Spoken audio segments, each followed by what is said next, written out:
Alors, bienvenue dans cette deuxième vidéo pour réviser les notions essentielles à connaître en probabilité pour l'enseignement professionnel.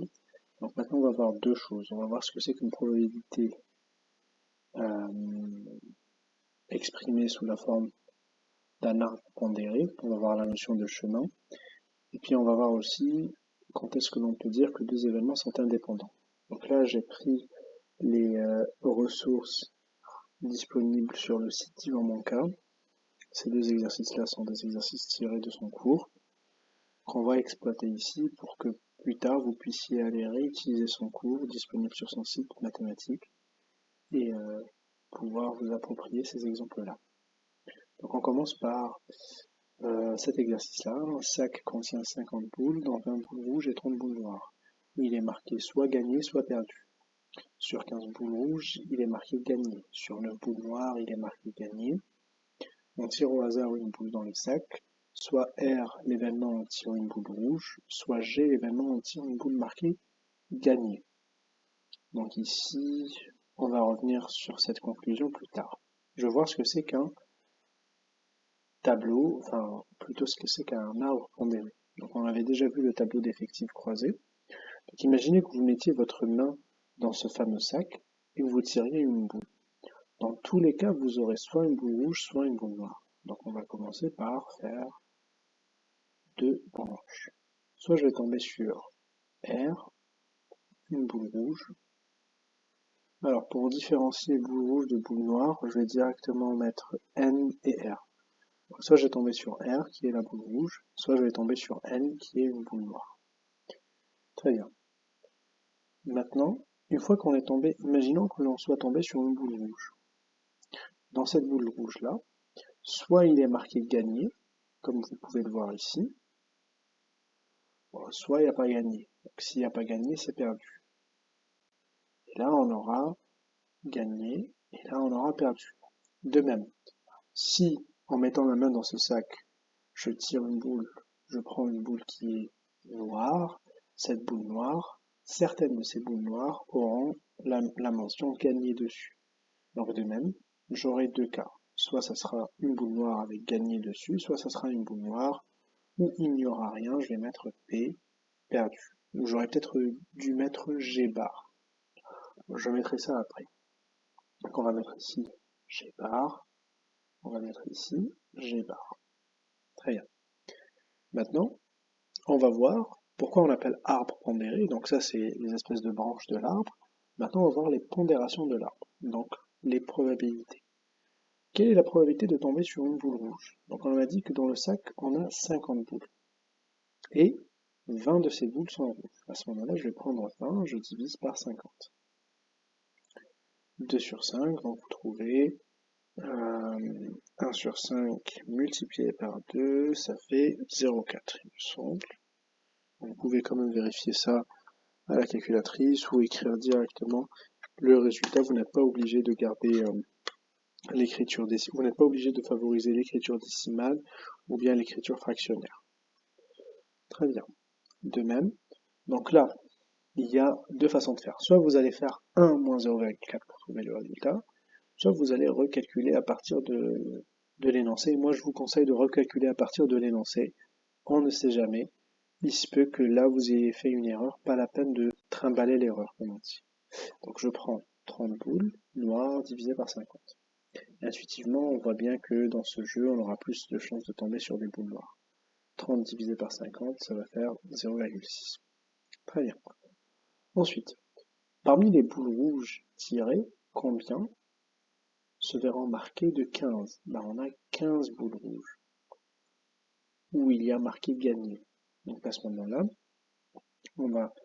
parmi les boules rouges, on aura 15 sur le nombre de boules rouges, où il y aura gagné. Donc on aura beaucoup de chances de tomber sur une boule gagnée. 15 sur 20. Vous allez écrire la même chose, 15 divisé par 20, vous trouverez que ça fait 3 sur 4, 0,75. Et là, le reste des boules c'est 5, 5 sur 20, ça sera 0,25. De même pour les boules noires, là par contre pour les boules noires, il y a moins de chances de tomber sur une boule gagnante, puisqu'on a 9 sur 30. Alors, je m'attends à ce que parmi vous, vous me disiez pourquoi là on fait 9 sur 30 et on ne fait plus 9 sur 50. On est bien d'accord. Là on est en train de voir par rapport au pouvoir. Donc c'est pour ça qu'on a fait 9 sur 30. Et 9 sur 30, on va voir que ça va donner aussi un résultat qui est maniable, puisque c'est un exercice qui sert à comprendre. Donc c'est 3 sur 10, et 3 sur 10 c'est 0,3. Généralement dans les exercices de probabilité, quand vous voyez que vous avez de bonnes valeurs, et que ce n'est pas un exercice censé être très compliqué, c'est que vous êtes sur le bon chemin. Donc 0,3, 1 moins 0,3, on trouve 0,7. Donc et c'est bien le cas puisqu'on aura 21 sur 30. Voilà, on a fait notre arbre pondéré. Maintenant, on va utiliser la fameuse formule de la probabilité totale. Imaginez que je vous demande de me calculer P de G, la probabilité de tomber sur une boule gagnante.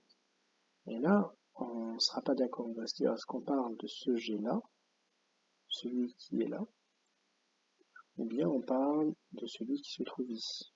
Là, en fait, on parle des deux. Et c'est pour ça qu'on appelle la probabilité de la formule totale. Alors, on y va.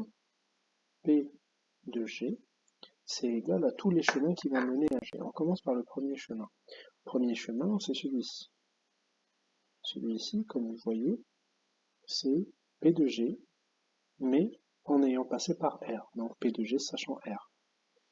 Plus l'autre chemin, c'est P de G en ayant passé par N. J'ai commencé mon chemin ici, puis je suis arrivé jusqu'à G. Autrement dit, P de G sachant N. C'est en fait des probabilités conditionnelles. Est égal, et donc là, pour trouver ce résultat-là, c'est à chaque fois le produit des pondérations, 0,4 fois 0,75, plus de même 0,6 fois 0,3. Et là, vous avez votre résultat. P de G, ça sera égal à la somme de ces produits. Là, vous en avez fini avec le tableau. Alors, avec l'arbre pondéré, vous pouvez utiliser, généralement, on vous demande de le compléter, on vous demande d'interpréter les chemins. Donc là, il ne faut pas me dire que ça, c'est juste la probabilité de tomber sur une boule où il n'y a pas la mention gagnant. C'est la probabilité de tomber sur une boule où il n'y a pas la mention gagnant, sachant que c'est une boule rouge. Et ça fait toute la différence. Très bien. Donc là, on va revenir sur la conclusion de tout à l'heure. Donc R inter G est l'événement en tirant une boule rouge marquée gagné. Ça, je pense que vous l'avez compris et ça a été vu dans l'exercice précédent. Maintenant, on passe à un autre exemple où l'on va parler d'événements indépendants. Donc on dit que des événements sont indépendants lorsque P de A inter B est égal à P de A fois P de B. Pourquoi on dit ça? Parce que nous, on a toujours écrit que un P de A sachant B, ça s'écrit soit comme ça, soit cette écriture-là, généralement en enseignement secondaire on l'écrit comme ça, c'est P de A inter B divisé par P de B.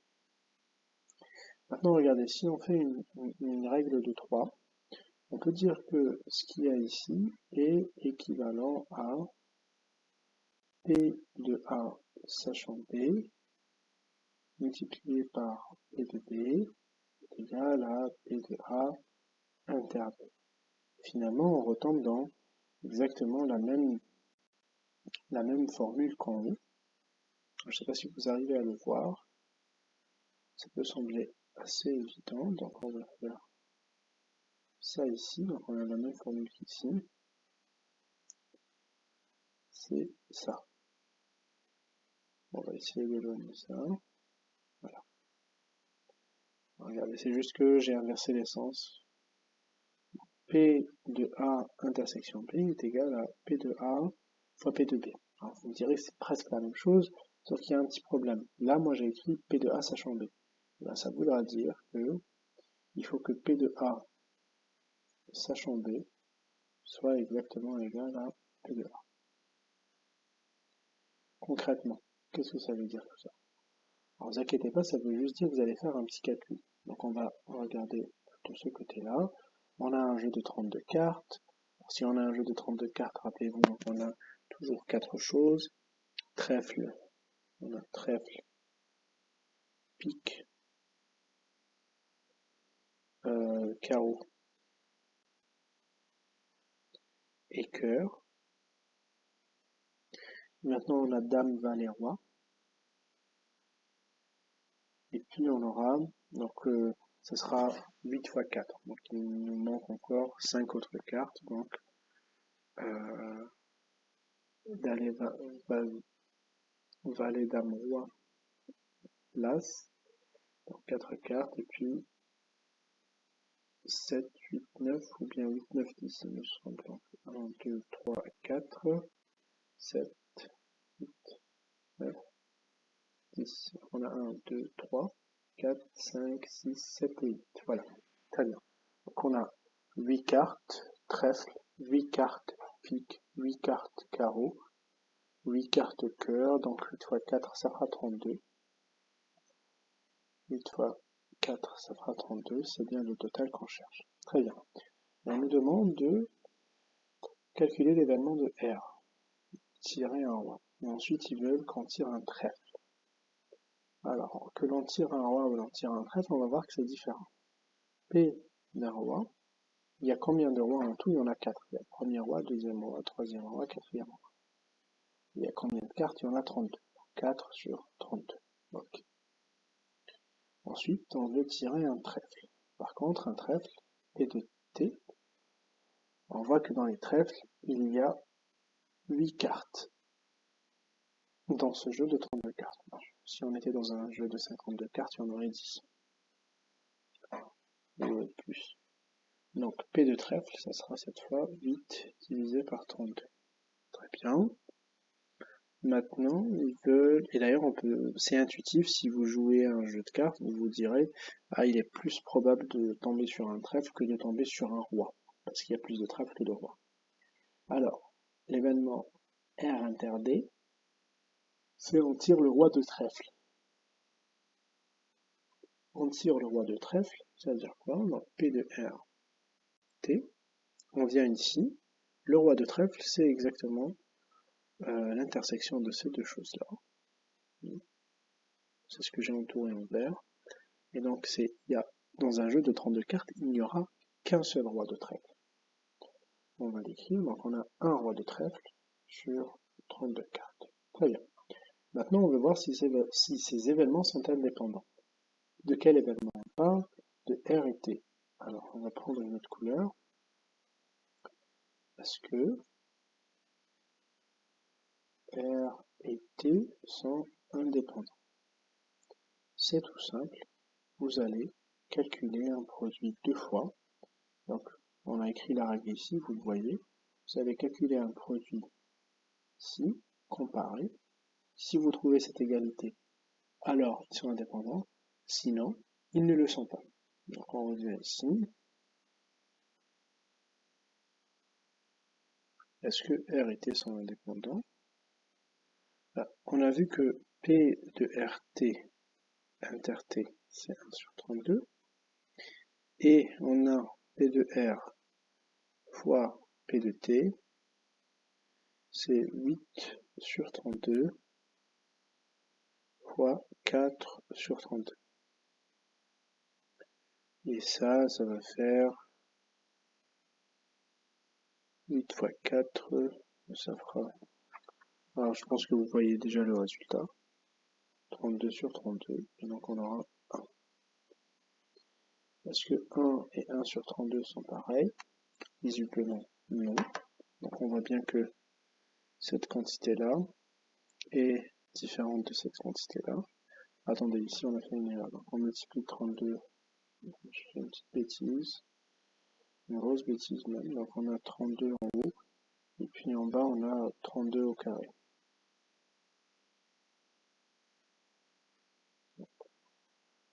Heureusement. Donc là, soit vous prenez la calculatrice, soit directement vous le voyez, ça fait 1 sur 32. Puisqu'on a un nombre qui se répète en haut et en bas, et c'est différent de 0. Ça fait 1 sur 32. Et tout à l'heure, on avait trouvé aussi 1 sur 32, qui était P de R inter T, parce que c'est une seule carte. Et c'est exactement le résultat qu'on cherchait. On a bien P de R inter T est égal à P de R fois P de T est égal à 1 sur 30. Alors, les événements T et R sont bien indépendants. Vous finissez la phrase réponse, c'est très important. On reprend l'exercice depuis le début. On voulait savoir si R et T étaient indépendants. Pour qu'ils soient indépendants, il faut que cette égalité soit vraie. Pour que cette égalité soit vraie, il faut que je sois capable de calculer cette quantité, de calculer celle-là, de calculer celle-là. Je fais le produit de cette quantité et je la compare avec celle-là. C'est exactement ce qu'on a fait. On a d'abord compris de quel univers on était en train de parler, de quel jeu on parlait. Une fois qu'on a fait ça, on a calculé P de R, puis on a calculé probabilité de T, puis on a calculé probabilité de R inter D. Et ensuite, on a fait le produit de P de R, P de T, on a trouvé que c'était exactement P de R inter T. Alors, les événements sont indépendants, et c'est vrai. L'un ne va pas influencer l'autre. Vous êtes d'accord que vous tiriez un roi ou que vous tiriez un trèfle, ça n'aura pas d'incidence sur tirer un roi de trèfle. Donc ça rejoint bien l'intuition. C'est pas toujours le cas en maths, mais quand on arrive à vérifier notre intuition, ça permet d'y voir plus clair. Essayez de faire exactement le même exemple, mais cette fois avec un roi et un cœur. Ou plutôt avec... Oui, vous pouvez faire exactement la même chose avec un roi et un cœur, ou avec l'as. Vous aurez une meilleure compréhension de cet exercice. Voilà, j'espère que ça a été clair. N'oubliez pas, il y a deux choses à retenir, les événements indépendants et la formule de la probabilité totale. Et ça, que vous soyez en filière générale ou filière professionnelle, même si ce cours s'adresse, cette petite vidéo s'adresse à des filières professionnelles, c'est très important aussi lorsqu'on est en première et que l'on veut bien comprendre la différence entre des événements indépendants, des événements, des probabilités conditionnelles, et puis l'utilisation d'un arbre formulaire. Essayez toujours d'avoir des exemples faciles, simples d'utilisation, que vous appliquerez plus tard dans vos exercices. Je vous souhaite beaucoup de courage pour votre évaluation et puis un bon et excellent travail.